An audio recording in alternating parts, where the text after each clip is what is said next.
بسم الله الرحمن الرحيم ولا تركنوا إلى الذين ظلموا فتمسكم النار. پښتنو یو څو خبرې کوم. په سټیج باندې دوه قسمه مشران راځي، هر سټیج باندې. بعضې مشرانو خیال داوي چې زه یو څو داسې خبرې وکم چې سرکار رانه خوشحال شي، او بعضې خلکو دا خیال وي چې خلک مې وپېژني، او د بعضې خلکو دا خیال وي چې زما دا مظلوم ولس د ظلم نه خلاص شي.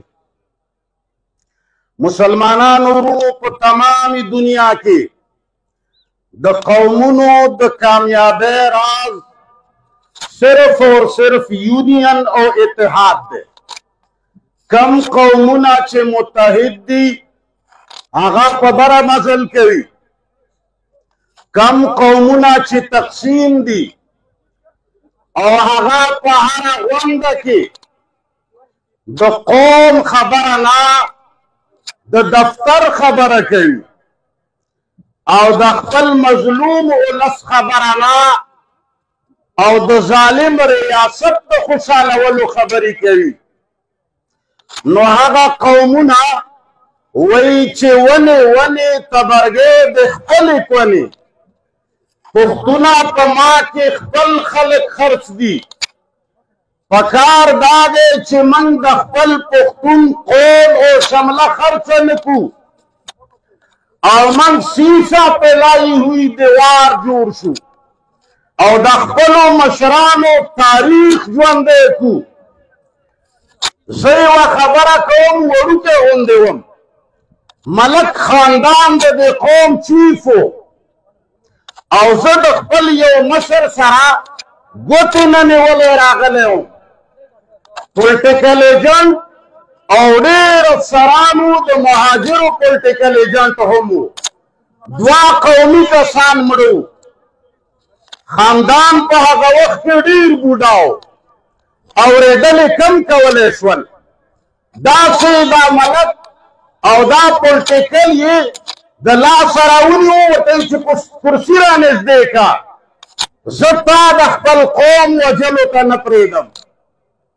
نن هم زما زړه کې د هغه تاریخ ژوندی دی، خو نن د هغه یو بچی ما په دې سټیج د هغه نه یوه خبره واورېده چې دا ټول ولس کومه ژړا کوي، دا ټول ولس چې کومه خبره کوي، هغې خبرې نه خلاف خبره د هغه د خولې نه ووته، وی چې دا قومي او کورنۍ خبره ده، دا زمون قومي خبره ده. پښتونه 1,00,000 پښتون زه مړ شوی یم. زه چیف صاحب ستا ومنم که زه د عمر فاروق ومنم. عمر فاروق وایي چې کوم سړی مړ شو او د ده قاتل گرفتار نه شو، معلوم نه شو، د دې قاتل ریاست دی. زما 1,00,000 نه زیاتې زنانه، 1,00,000 نه زیات ماشومان، 1,00,000 نه زیات مشران شهیدان شوي دي. یو سړي قاتل معلوم نه شو. د اسلام آباد غونې ځای کې خلکو ته ریلیف میلاویږي.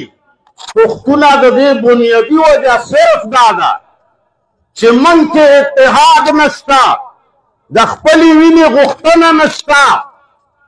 آخري خبره کوم، دا زما خاوره ده، زه د افغان وسی یم، زه 6,000 کالو نه په دې ځای آباد یم.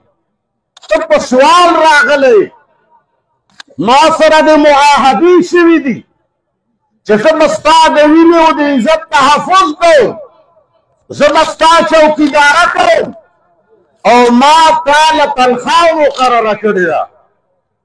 نن هغه کوتک چې ما تا له چوکیدارۍ نه درکړې، په هغې کوتک ما وهې، ما وجنې.